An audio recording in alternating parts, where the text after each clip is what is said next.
Hello दोस्तों, स्वागत है पॉलिटेक्निक स्टार्स पे। मैं हूं आर.के. सिंह एंड हम लोग कंटिन्यू कर रहे थे अप्लाइड फिजिक्स 1 का 5th unit properties of matter. And हम लोग प्रीवियस लेक्चर में कंप्लीट कर चुके थे सरफेस टेंशन को। तो फिर आज से हम लोग शुरू करने वाले हैं एक नया प्रॉपर्टी, दैट इज विस्कोसिटी। ठीक है, तो आज से हम लोग शुरू करेंगे विस्कोसिटी। विस्कोसिटी का भी 2 पार्ट आएगा। आज पहला पार्ट है and next part next day में आएगा। ठीक है, तो विस्कोसिटी बोले तो चिपचिपापन। अब ये जो विस्कोसिटी है दोस्तों, विस्कोसिटी फ्लूइड का प्रॉपर्टी होता है। ठीक है, सॉलिड में देखा नहीं जाता है, सिर्फ फ्लूइड के केस में देखा जाता है। अब सवाल ये आता है, ये फ्लूइड क्या होता है, फ्लूइड हम लोग किसे कहते हैं। ठीक है, इसको भी जान लेते हैं। फ्लूइड हर वो सब्सटेंस जो कि फ्लो हो सकता है। ठीक है, हर वो सब्सटेंस जिसमें अगर हम लोग शेयर फोर्स या फिर टेंजेंशियल फोर्स अप्लाई करेंगे तो वो फ्लो होगा, उसी सब्सटेंस को हम लोग क्या कहेंगे, फ्लूइड कहते हैं। any substance that can flow under the action of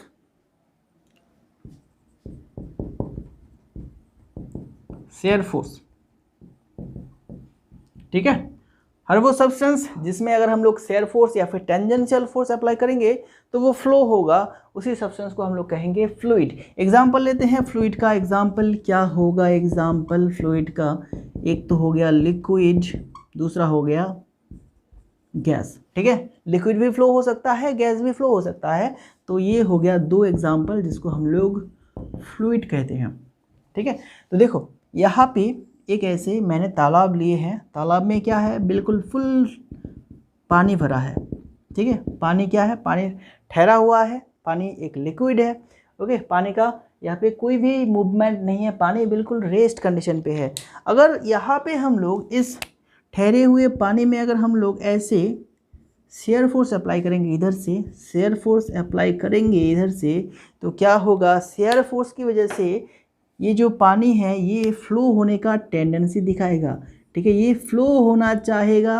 अगर सामने कोई भी ऑब्स्टैकल या फिर कोई भी बाधा नहीं होगा तो फिर पानी फ्लो हो जाएगा। ठीक है ना, तो लिक्विड गैस दोनों ही फ्लो हो सकता है, जिसकी वजह से दोनों को हम लोग क्या कह सकते हैं, फ्लूइड कहते हैं। चलो अब बात करते हैं, हम लोग विस्कोसिटी पे चले आते हैं। देखो दोस्तों, विस्कोसिटी का हिंदी अर्थ मैंने क्या कहा, चिपचिपापन। ठीक है, तो विस्कोसिटी को डिफाइन कैसे करेंगे वो हम लोग देख लेते हैं। विस्कोसिटी का डेफिनेशन भी देखेंगे, थोड़ा सा कंसेप्ट भी समझेंगे।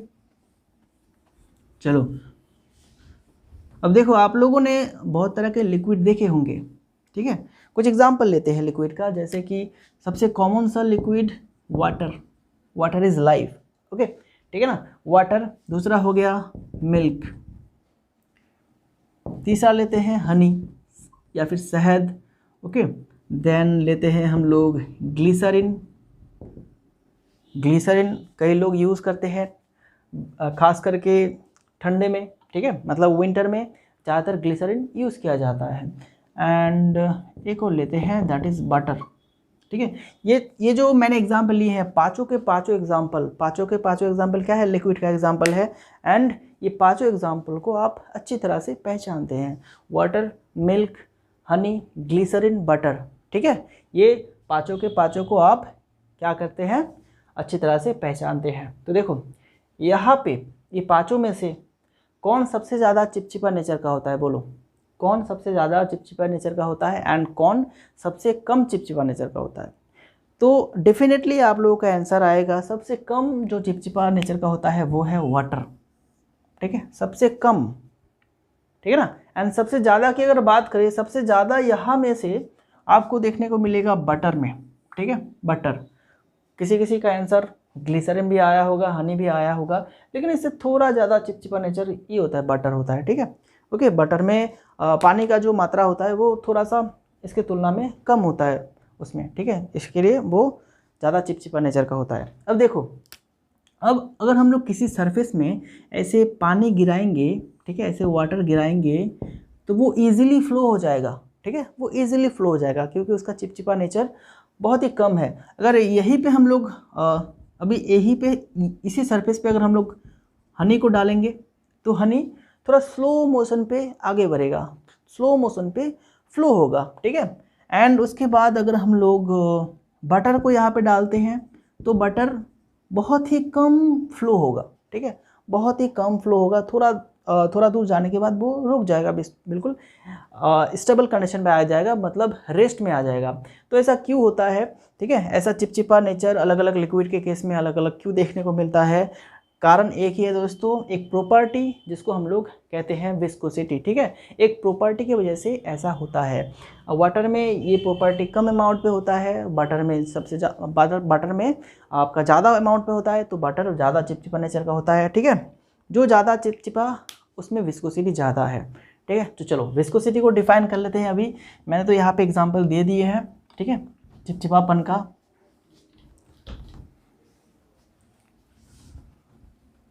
तो देखो अब थोड़ा सा हम लोग इसको डिफाइन कर लेते हैं, उससे पहले थोड़ा सा कंसेप्ट समझ लेते हैं।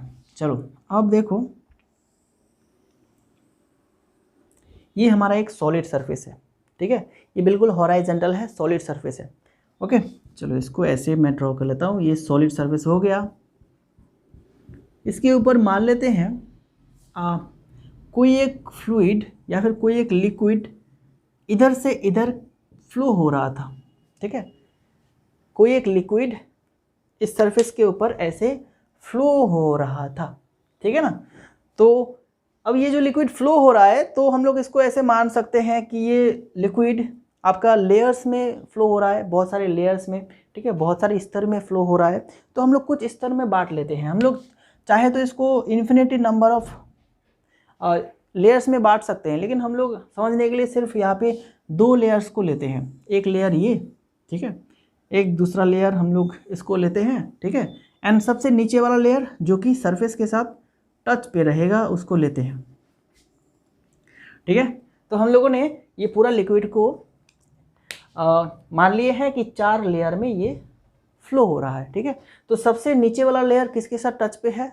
ये सॉलिड सरफेस के साथ टच पे है, ठीक है ना। सॉलिड के साथ ये नीचे वाला लेयर क्या है? टच पे है, ओके। तो सॉलिड का मोलिक्यूल, सॉलिड लेयर में सॉलिड सरफेस में बहुत सारे मोलिक्यूल होगा, डेफिनेटली बहुत सारे मोलिक्यूल होगा। एंड ये जो लिक्विड का बॉटम मोस्ट लेयर है, इसमें भी बहुत सारे मोलिक्यूल होगा। तो हम लोग जानते हैं डिफरेंट सब्सटेंस के मोलिक्यूल के बीच जो फोर्स ऑफ अट्रैक्शन काम करता है, उसको हम लोग क्या कहते हैं? उसको हम लोग कहते हैं एडेसिव फोर्स। तो यहाँ पे सॉलिड सरफेस के मोलिक्यूल रहेगा, ठीक है। चलो एक मोलिक्यूल में यहाँ पे ऐसे बहुत एक मोलिक्यूल, वाटर का मोलिक्यूल ये हो गया, ठीक है, ओके। वाटर के मोलिक्यूल ऐसे रहेगा लेयर में, एंड सॉलिड का मोलिक्यूल को मैं थोड़ा ज़्यादा बड़ा करके यहाँ पे ड्रॉ कर लेता हूँ। तो देखो वाटर के मोलिक्यूल एंड सॉलिड के मोलिक्यूल दोनों आपस को क्या करेगा? अट्रैक्शन करेगा, ठीक है, दोनों एक दूसरे को खींच के रखेगा। इसको हम लोग कहते हैं एडेसिव फोर्स। तो यहाँ पे काम करेगा क्या? एडेसिव फोर्स, ठीक है, यहाँ पे काम करेगा एडेसिव फोर्स, ओके। ये जो पूरा लिक्विड है, पूरा लिक्विड इधर जाने की कोशिश कर रहा है। सॉलिड तो रेस्ट में है ना, तो सॉलिड के मोलिक्यूल चाहेगा भाई तुम लोग आगे नहीं जाओगे, ओके, तुम लोगों को मैं पकड़ लिया हूँ तो तुम लोगों को आगे नहीं जाने दूंगा, ठीक है। लेकिन पूरा लिक्विड तो सारे मोलिक्यूल्स को ले जाना चाहता है ना, पूरा जो लिक्विड है ये सभी मोलिक्यूल्स को आगे की तरफ ले जाना चाहता है। लेकिन ये जो मोलिक्यूल है सबसे बॉटम मोस्ट लेयर में, नीचे वाले लेयर में जितने भी मोलिक्यूल है उसको तो ये सॉलिड के मोलिक्यूल पकड़ के रखे हैं ना, तो वो आगे नहीं जाएगा। इसीलिए बॉटम मोस्ट लेयर का जो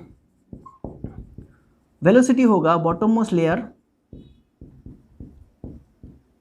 ठीक है, उसका वेलोसिटी क्या रहेगा? उसका वेलोसिटी 0 रहेगा, मतलब रेस्ट में रहेगा, ठीक है। बॉटम मोस्ट लेयर रेस्ट में रहेगा, ये सभी मोलिक्यूल आगे नहीं जा पाएगा क्योंकि इसको पकड़ के रखा है, ये लॉक हो चुका है अभी सॉलिड मोलिक्यूल के साथ, ठीक है। लेकिन बाकी मोलिक्यूल तो जा रहा है ना। तो देखो इसके ये जो मोलिक्यूल है, इसके पास वाले मोलिक्यूल कौन है? ये वाला लेयर का मोलिक्यूल, ठीक है, ये वाला लेयर का मोलिक्यूल, ये तो आगे जा रहा है बिंदास, ओके। तो ये सभी मोलिक्यूल क्या करेगा कि भाई तुम लोग आगे क्यों जा रहे हो, हम लोगों को भी ले जाओ आगे, ओके। ये जो मोलिक्यूल है, ये मोलिक्यूल चाहेगा कि तुम लोग तो आगे जा रहे हो तो हम लोगों को भी ले चलो, हम लोगों को पकड़ के रखा है, ओके। तो ऐसे ये इन सभी मोलिक्यूल को ऐसे खींचेगा, ठीक है। इन सभी मॉलिक्यूल को ऐसे पकड़ के उसको खींचेगा, क्योंकि अगर वो लोग जा रहे हैं, अगर मैं उसको पकड़ के रखूँगा तो मेरे को भी ले जाएगा ना वो लोग। ओके, तो इसके वजह से ये लोग उसको खींचेगा। तो यहाँ पे एक बैकवर्ड ड्रैगिंग फोर्स, ठीक है, पीछे की तरफ एक खिंचाव यहाँ पे डेवलप हो रहा है, ठीक है ना, वो भी किस लिए, एडहेसिव फोर्स के लिए। अब यहाँ पे तो एडहेसिव फोर्स काम कर रहा है, लेकिन यहाँ पे देखो ये दोनों लेयर के बीच मॉलिक्यूल क्या है, सेम सब्सटेंस के मॉलिक्यूल है, सिर्फ लिक्विड के मॉलिक्यूल है, तो यहाँ पे क्या काम करेगा, यहाँ पे काम करेगा कोहेसिव फोर्स, ठीक है। Cohesive force and adhesive force क्या होता है, ये हम लोगों ने सरफेस टेंशन में ही डिस्कस किए थे। अब देखो, अब ये लेयर तो बिल्कुल आगे की तरफ बिंदास जा रहा है, ऐसे ऐसे जा रहा है, तो ये जो मॉलिक्यूल है, ये मॉलिक्यूल को ये वाले मॉलिक्यूल पीछे की तरफ थोड़ा बहुत खींच रहा है, तो ये वाले मॉलिक्यूल भी चाहेगा कि ये जो लेयर जा रहा है इसके साथ वो जाए। ओके, तो अब ये सारे मॉलिक्यूल इसको खींचेगा पीछे की तरफ, ठीक है, इसको ऐसे पीछे की तरफ खींचेगा, तो इसका भी वेलोसिटी थोड़ा कम हो जाएगा। एंड ये जो मॉलिक्यूल है ये ऊपर वाले लेयर के मॉलिक्यूल को खींचेगा, ठीक है, ऐसे खींचेगा, किसके लिए, कोहेसिव फोर्स के लिए। ओके, तो देखो लेयर टू लेयर, हर एक लेयर में एक बैकवर्ड ड्रैगिंग फोर्स डेवलप हो रहा है, ठीक है। यहाँ पे सबसे नीचे वाले लेयर पे सॉलिड सरफेस के साथ लिक्विड सरफेस, लिक्विड का मॉलिक्यूल एंड सॉलिड मॉलिक्यूल के बीच काम कर रहा है एडहेसिव फोर्स। फर्स्ट लेयर में, ठीक है, नीचे वाले लेयर एंड फर्स्ट लेयर में कौन सा फोर्स काम कर रहा है, backward dragging force, that is cohesive force की वजह से आ रहा है। यहाँ पे भी एक बैकवर्ड ड्रैगिंग फोर्स होगा, यहाँ पे भी एक बैकवर्ड ड्रैगिंग फोर्स होगा। तो वेलोसिटी किस तरफ है, इस तरफ है, एंड बैकवर्ड ड्रैगिंग फोर्स किस तरफ है, इस तरफ है। तो जिसकी वजह से layer to layer different velocity देखने को मिलेगा, ठीक है, डिफरेंट वेलोसिटी देखने को मिलेगा। इस लेयर का वेलोसिटी थोड़ा अलग होगा, इस लेयर का वेलोसिटी थोड़ा अलग होगा, इस लेयर का वेलोसिटी थोड़ा अलग होगा, ठीक है। डिफरेंट लेयर में वेलोसिटी डिफरेंट देखने को मिलेगा, क्योंकि हम लोग यहाँ पे समझ चुके हैं ऐसा क्यों हो रहा है। ये रेस्ट में है, इसको रेस्ट में रखना चाहता है, ये सारे मॉलिक्यूल इसके साथ जाना चाहता है तो उसको खींचेगा, ये सभी मॉलिक्यूल इसके साथ जाना चाहेगा तो इसको खींचेगा, ये सभी मॉलिक्यूल इसके साथ जाना चाहेगा तो उसको खींचेगा, ठीक है। ओके, तो देखो ये टॉपमोस्ट लेयर जो है, टॉपमोस्ट लेयर,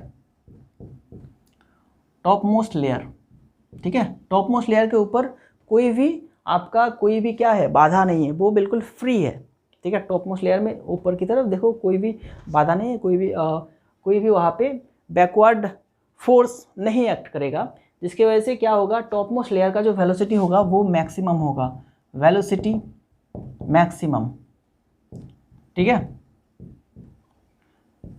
तो एक बात याद रखिए, जब भी कोई लिक्विड, ठीक है, जब भी कोई लिक्विड फ्लो होगा तो उसके टॉपमोस्ट लेयर में सबसे ज़्यादा वेलोसिटी देखने को मिलेगा, ठीक है, उसके टॉपमोस्ट लेयर में सबसे ज़्यादा वेलोसिटी देखने को मिलेगा। एंड नीचे जितना जाएंगे आप, वेलोसिटी धीरे धीरे कमता रहेगा। एंड सबसे नीचे वाले लेयर में क्या होता है, आप तो यहाँ पे समझ चुके होंगे, नीचे वाले लेयर में वेलोसिटी बिल्कुल ज़ीरो होता है, नीचे वाला लेयर फ्लो ही नहीं करता, ठीक है। ओके, चलो, तो अभी देखो यहाँ पे,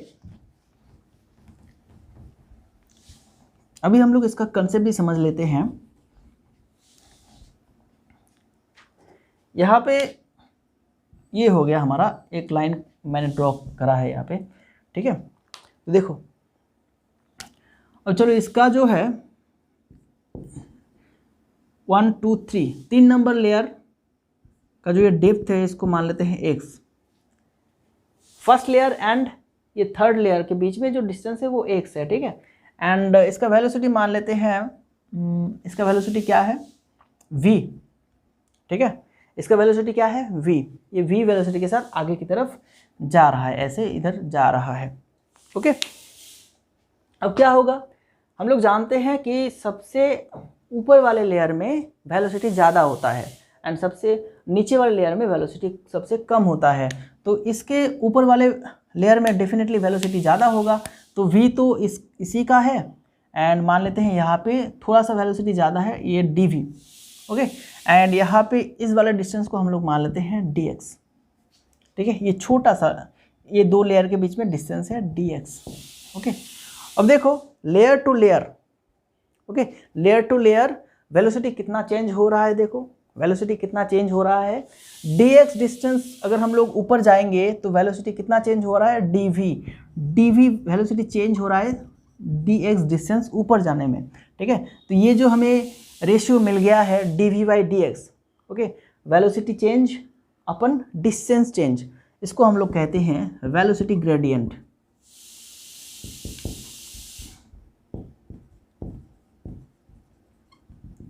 इसको क्या कहते हैं हम लोग, वेलोसिटी ग्रेडियंट। यहाँ से हमें ये पता चलता है कि इतना डिस्टेंस जाने में वेलोसिटी कितना चेंज होगा। अगर हम लोग इतना नीचे जाएंगे तो वेलोसिटी कितना कम होगा, इतना कम होगा, ठीक है। अगर हम लोग dx डिस्टेंस ऊपर जाएंगे तो वेलोसिटी कितना इंक्रीज होगा, इतना इंक्रीज होगा, ओके। अगर यहाँ पे एक और लेयर होता तो फिर क्या होता, v प्लस dv, क्योंकि ये डिस्टेंस कितना है, dx है, ठीक है। मतलब समझ में आया, dx डिस्टेंस ऊपर जाओ तो dv वेलोसिटी चेंज होगा, वेलोसिटी इंक्रीज होगा। dx डिस्टेंस अगर नीचे जाओगे तो dv वेलोसिटी कम हो जाएगा, ठीक है। वैसे ही अगर यहाँ पे हम लोग जाएंगे, यहाँ से यहाँ तक जाएंगे तो वेलोसिटी क्या रहेगा, dv रहेगा, क्योंकि dx डिस्टेंस हम लोगों ने नीचे आए हैं, ओके, इसलिए वेलोसिटी इतना घट जाएगा। ये जो रेशियो हमें मिला है इसको हम लोग कहते हैं वेलोसिटी ग्रेडियंट। बात समझ में आया, ये वेलोसिटी ग्रेडियंट का बहुत ज़्यादा रोल है, दैट इज़ वाई मैं इसको अलग से समझाया, ठीक है। चलो अब हम लोग क्या देखेंगे, विस्कोसिटी किसको कहते हैं, ठीक है, उसको हम लोग डिस्कस कर लेते हैं। विस्कोसिटी किसको कहते हैं, देखो यहाँ पे ये जो मैंने कंसेप्ट समझाया अभी आपको, यहाँ पे जो बैकवर्ड ड्रैगिंग फोर्स, ठीक है, ये जो यहाँ पे डेवलप हो रहा है इसको हम लोग कहते हैं विस्कस फोर्स, इसको हम लोग कहते हैं विस्कस फोर्स, ओके, ठीक है। बात समझ में आया, viscous force.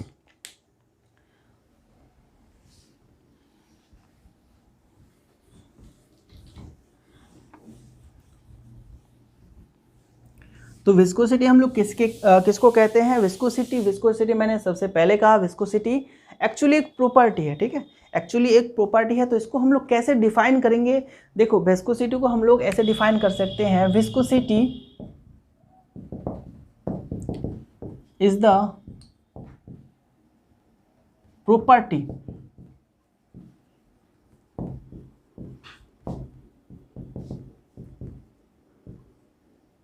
viscosity is the property by virtue of which the relative motion of which,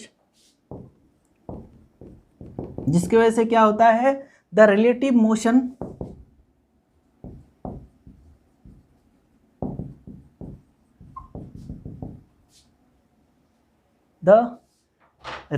motion between the layers of a liquid is maintained, okay, the relative motion between the layer of a liquid is maintained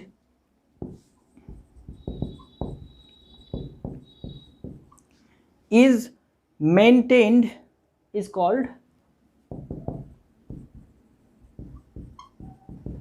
viscosity,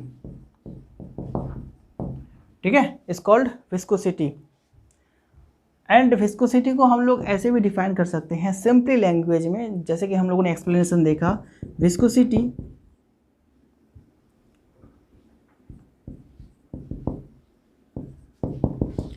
is the resistance to flow, ठीक है, एक तो ये हो गया resistance to flow, या फिर हम लोग इसे कह सकते हैं ऐसे, viscosity is the property by virtue of which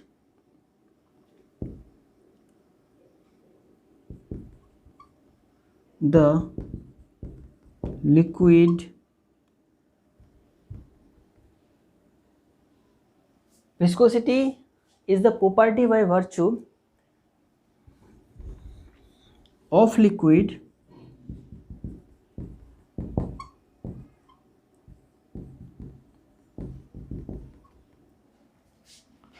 of which it offers resistance to flow। ठीक है, बात समझ में आया? कोई भी आप डेफिनेशन लिख सकते हैं।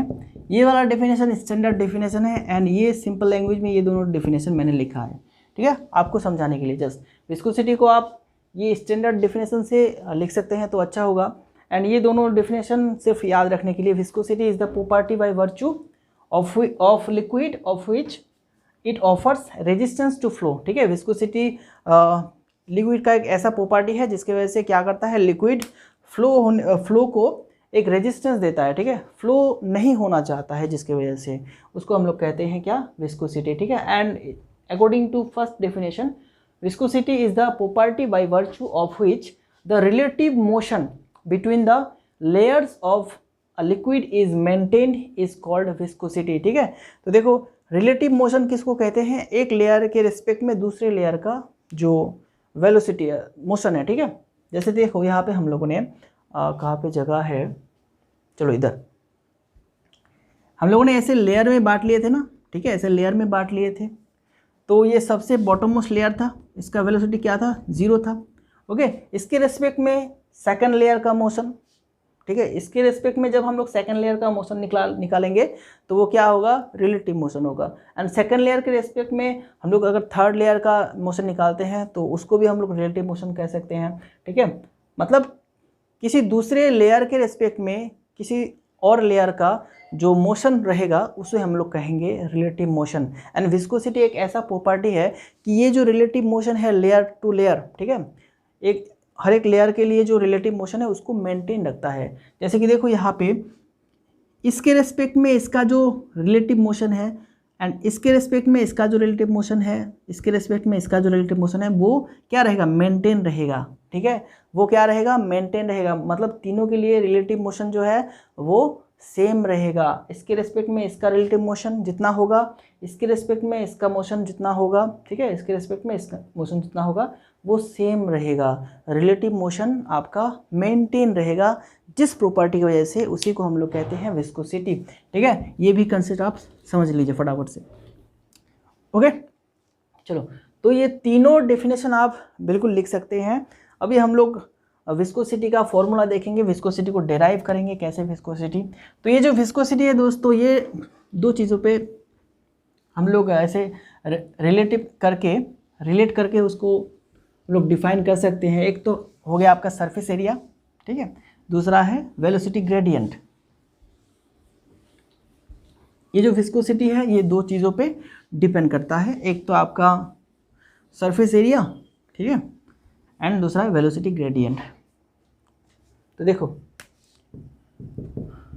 विस्कस फोर्स या फिर backward dragging force, viscous force depends on surface area. ठीक है, सरफेस एरिया को हम लोग ए से लिखते हैं एंड वेलोसिटी ग्रेडियंट।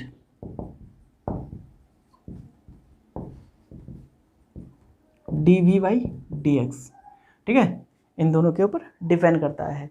अब कैसे डिपेंड करता है, देखो विस्कस फोर्स अगर सरफेस एरिया बहुत ज़्यादा होगा तो विस्कस फोर्स और ज़्यादा होगा।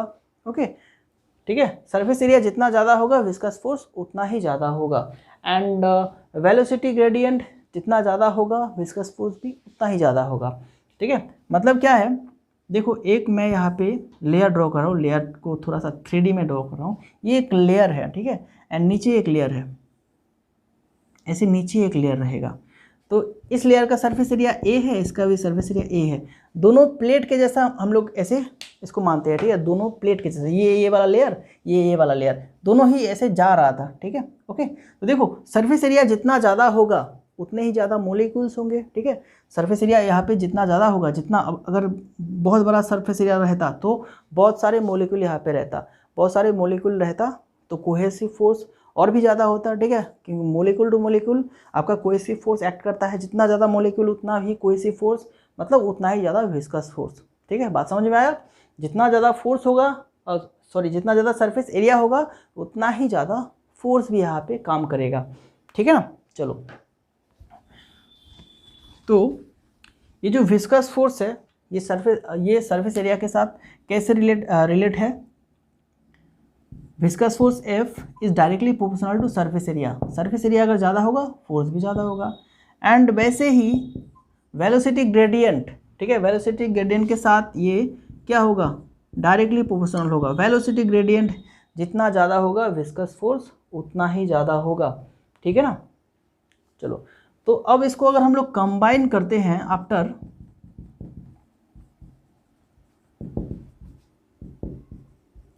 कंबाइनिंग, क्या मिलेगा हमें, F proportional to A dV upon dx, ये हमें मिल जाएगा। यानी इस प्रोपोर्शनल साइन को हटाने के लिए हमें क्या लाना होता है, एक कांस्टेंट लाना होता है, ठीक है। तो यहाँ पे हम लोग कांस्टेंट लाएंगे eta, okay, A dV upon dx। तो इस ईटा को हम लोग कहते हैं क्या, कोफिशिएंट ऑफ विस्कोसिटी, ठीक है। इसी ईटा को हम लोग क्या कहते हैं दोस्तों, कोफिशिएंट ऑफ विस्कोसिटी, ठीक है। चलो, तो यहाँ से हमें क्या मिलता है, विस्कस फोर्स का रिलेशन मिलता है कि ये जो विस्कस फोर्स है वो सरफेस एरिया के साथ डायरेक्टली प्रोपोर्शनल होता है, ठीक है। सरफेस एरिया अगर ज़्यादा होगा विस्कस फोर्स ज़्यादा होगा। एंड वेलोसिटी ग्रेडियंट के साथ भी डायरेक्टली प्रोपोर्शनल होता है। वेलोसिटी ग्रेडियंट अगर ज़्यादा होगा तो विस्कस फोर्स ज़्यादा होगा, ठीक है। एंड दोनों को हम लोग अगर कंबाइन करते हैं तो यहाँ पे हमें ईटा का एक ईटा नाम का एक कांस्टेंट लाना होता है जिसको हम लोग कहते हैं कोफिशिएंट ऑफ विस्कोसिटी। तो एक रिलेशन हमें ये मिल गया, ठीक है, एक रिलेशन हमें क्या मिल गया, ये मिल गया, ठीक है। तो यहाँ से हम लोग अभी कोफिशिएंट ऑफ विस्कोसिटी का फॉर्मूला निकालेंगे। कोफिशिएंट ऑफ विस्कोसिटी, विस्कोसिटी का डेफिनेशन हम लोगों ने देख लिए हैं, ठीक है। चलो, अब यहाँ पे इसको मैं पोंछता हूँ पूरा से।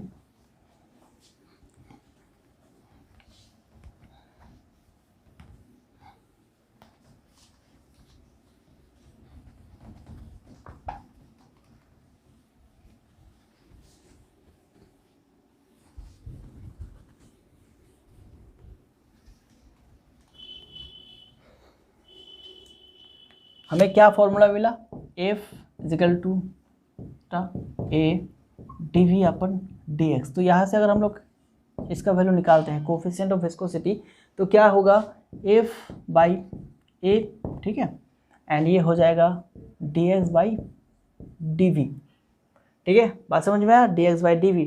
तो ये होता है आपका कोफिशिएंट ऑफ विस्कोसिटी, ठीक है। Eta is equal to coefficient of viscosity, ये हमें कोफिशिएंट ऑफ विस्कोसिटी मिल गया है। अब इसको हम लोग कैसे डिफाइन करेंगे, what is the coefficient of viscosity, what is the coefficient of viscosity. तो विस्कोसिटी को डिफाइन करने के लिए मैंने एक कंसेप्ट बताया था आप लोगों को, एक रूल बताया था कि इधर जो भी क्वांटिटी रहेगा उसको आप 1 कर लीजिए, ठीक है। जैसे कि हम लोग यहाँ पे मान लेते हैं let area is equal to 1 metre square कर देते हैं, ठीक है। And dV by dx is equal to 1 कर देते हैं इधर, ठीक है, 1 कर देते हैं। तो क्या होगा, दोनों को अगर हम लोग 1 कर देंगे तो फिर यहाँ से हमें क्या मिलेगा, फॉर्मूला के अकॉर्डिंग देखो, यहाँ पे F बाई 1 बोले तो सिर्फ F एंड सिर्फ 1, तो ये हमें मिल जाएगा, ठीक है, ये हमें आपका मिल जाएगा। एंड इसी रिलेशन से हम लोग अभी कोफिशिएंट ऑफ विस्कोसिटी का डेफिनेशन निकाल सकते हैं। कैसे निकालेंगे, coefficient of viscosity, coefficient of viscosity of a liquid, ठीक है, of a liquid is defined as the tangential viscous force, as the tangential viscous force. ये क्या है, विस्कस फोर्स है। Coefficient of viscosity of a liquid is defined as the tangential viscous force required to maintain, required ये वाला force क्या, required to maintain unit velocity gradient, ठीक है। इसको यूनिट रखने के लिए, 1 रखने के लिए जितना विस्कस फोर्स चाहिए, okay, between its 2 parallel layers each of 1 unit area, ठीक है, ओके। इस तरह से हम लोग डिफाइन कर सकते हैं। मतलब क्या हो गया, ये जो कोफिशिएंट ऑफ विस्कोसिटी है ये इसको हम लोग डिफाइन कर सकते हैं as the viscous force, viscous force के साथ इसको हम लोग डिफाइन कर सकते हैं। Coefficient of viscosity is defined as the tangential viscous force to maintain the unit velocity gradient. Velocity gradient को 1 रखने के लिए एंड लेयर का जो सरफेस एरिया रहेगा, दोनों लेयर का सरफेस, वो 1 यूनिट रहेगा। ठीक है, तो इसी फोर्स को हम लोग कह सकते हैं कोफिशिएंट ऑफ विस्कोसिटी। चलो विस्कोसिटी को अभी डिफिनेशन लिख लेते हैं विस्कोसिटी का। Coefficient of viscosity is defined as the tangential viscous force required, किसकी वजह से, किसके लिए चाहिए, required to maintain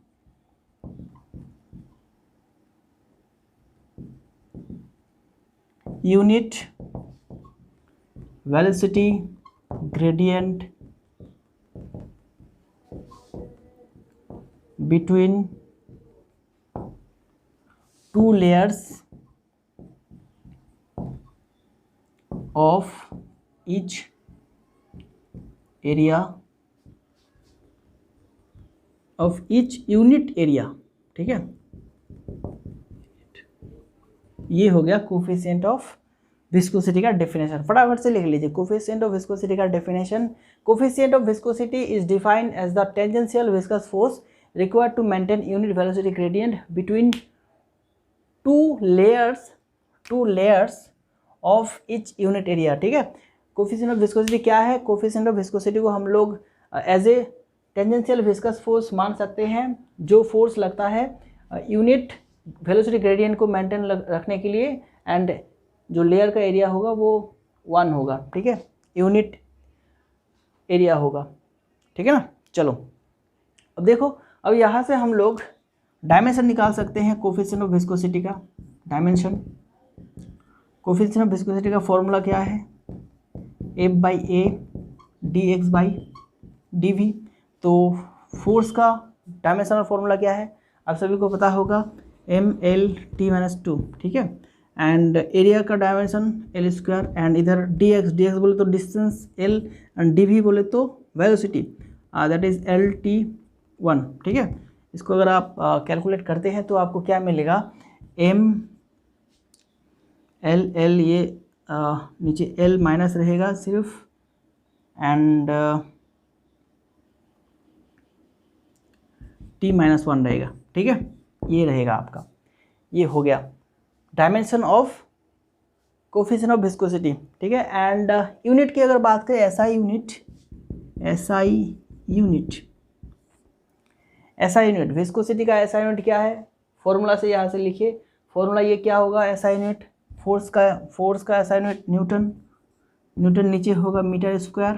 ठीक है, इधर मीटर, इधर होगा आपका मीटर सेकंड स्क्वायर, मीटर पर सेकंड। ठीक है, तो इसको आप सिंप्लीफाई कीजिए तो क्या मिलेगा आपको? एंड ये मीटर रहेगा इधर, सेकंड मीटर ऐसा रहेगा। ओके, ठीक है, दिख रहा है आपको? चलो इसको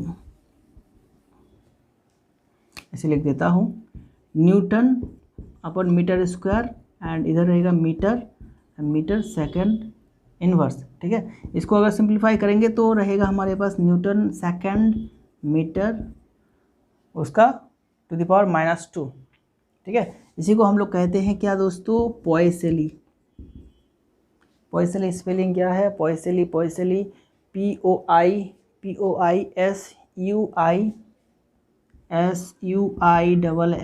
ये वाला स्पेलिंग बिल्कुल गलत मत करना। ठीक है, ऐसा यूनिट क्या है? पॉइसेली, और इसको हम लोग डेकापोइस भी कह सकते हैं, डेकापोइस। ठीक है, डेकापोइस। एंड यहाँ से CGS यूनिट निकालते हैं। CGS यूनिट क्या है? डाइन, इधर न्यूटन की जगह पे डाइन होगा, डाइन सेकंड सेंटीमीटर। ठीक है, डाइन सेकंड सेंटीमीटर का पावर ऐसा, इसको हम लोग पॉइस कहते हैं, पॉइस। ठीक है ना। तो CGS में कोफिशिएंट ऑफ विस्कोसिटी का यूनिट क्या है? पॉइस, एंड ऐसा यूनिट में डेका पॉइज या फिर पॉइसेली, ठीक है। ये वाला भी याद रखिएगा, न्यूटन सेकंड पर मीटर स्क्वायर, एंड सीजीएस में डाइन सेकंड पर सेंटीमीटर स्क्वायर, ठीक है। चलो आगे बढ़ते हैं। आगे हम लोग देखेंगे पॉइसेली एंड पॉइस के बीच में रिलेशन, पॉइसेली एंड पॉइस के बीच में रिलेशन। ये वाला रिलेशन काफ़ी बार पूछा गया है, याद रखिएगा अच्छी तरह से।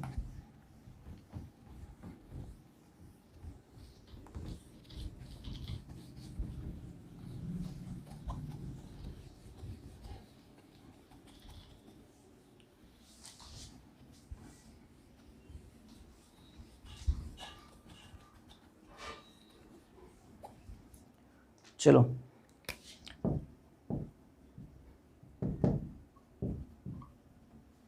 रिलेशन बिटवीन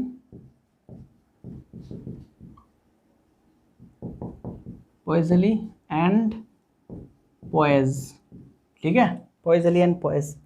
तो वन पॉइसेली PL से लिखते हैं इसको, वन पॉइसेली जिसको जानते हैं 1 न्यूटन सेकंड ऐसे पर मीटर स्क्वायर, ठीक है।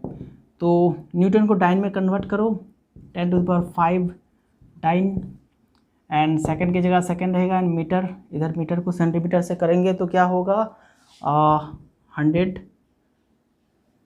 अच्छा, मीटर को सेंटीमीटर में कन्वर्ट करने के लिए क्या करना पड़ता है दोस्तों, 100 का स्क्वायर करेंगे, ये सेंटीमीटर हो गया, सेंटीमीटर स्क्वायर हो जाएगा, ठीक है। क्योंकि हम लोग जानते हैं 100 सेंटीमीटर = 1 मीटर होता है, तो मीटर से अगर सेंटीमीटर करेंगे तो हमें 100 मल्टीप्लाई करना होगा, एंड क्योंकि स्क्वायर है तो स्क्वायर डाल दिया हम लोगों ने यहाँ पे। तो ऊपर क्या आ जाएगा 10⁵ डाइन सेकंड, एंड नीचे रहेगा 10⁴ सेंटीमीटर स्क्वायर। तो ये क्या, इधर क्या रहेगा, सिर्फ 10 रहेगा, एंड इधर ये क्या हो गया, ये हो गया आपका पॉइज, ठीक है। तो देखो 1 पॉइसेली = 10 पॉइज, बोले तो 1 पॉइसेली = हम लोग लिख सकते हैं 1 डेका पॉइज, ठीक है। ओके, ये हो गया हमारा रिलेशन पॉइसेली एंड पॉइज के बीच में। एक्चुअली ये वाला रिलेशन है 1 पॉइसेली = 10 पॉइज। ये दोनों ही रिलेशन आप याद रखिएगा, ठीक है। चलो अब बात करते हैं फैक्टर्स के बारे में जिसके ऊपर viscosity, coefficient of viscosity depend करता है, ठीक है। कौन से फैक्टर है जिसके ऊपर कोफिशिएंट ऑफ विस्कोसिटी डिपेंड करता है।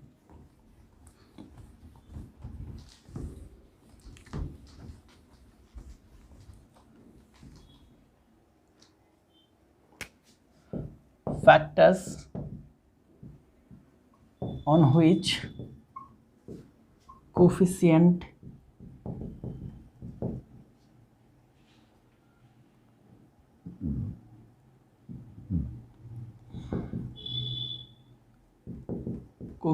of viscosity depends। ओके, पहला तो हो गया नेचर ऑफ फ्लूइड। फ्लूइड कौन सा नेचर का है, जैसे कि हम लोगों ने एग्जांपल लिया था वाटर, हनी, मिल्क, देन उसके बाद बटर। तो नेचर ऑफ फ्लूइड के ऊपर डिपेंड करता है कि फ्लूइड कौन सा नेचर का है, उसके ऊपर कोफिशिएंट ऑफ विस्कोसिटी डिपेंड करता है। दूसरा हो गया टेम्परेचर, ठीक है, दूसरा हो गया टेम्परेचर। तो देखो अब फ्लूइड तो दो तरह के हैं, एक तो आपका लिक्विड, दूसरा गैस। तो दोनों ही केस में क्या डिपेंड करेगा, क्या क्या होगा, देखो फॉर लिक्विड